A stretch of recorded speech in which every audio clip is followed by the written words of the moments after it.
ایک شخص بدو دیہاتی شخص تھا، حضور کی بارگاہ میں حاضر ہوا، عرض کیا کہ یا رسول اللہ صلی اللہ علیہ وآلہ وسلم، یا رسول اللہ کل قیامت کے دن حساب کون لے گا؟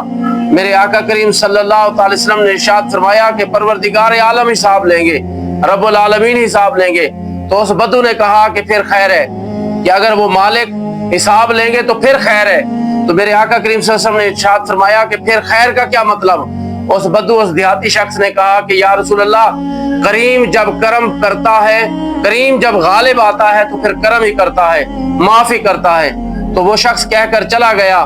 تو میرے آقا کریم صلی اللہ علیہ وسلم نے ارشاد فرمایا کہ بندہ تو جو ہے، بندہ تو سادہ تھا لیکن بات بڑی کر گیا، بندہ تو سادہ تھا لیکن بات بڑی کر گیا، کیونکہ وہ رب بڑا کریم ہے، رب العالمین ہے۔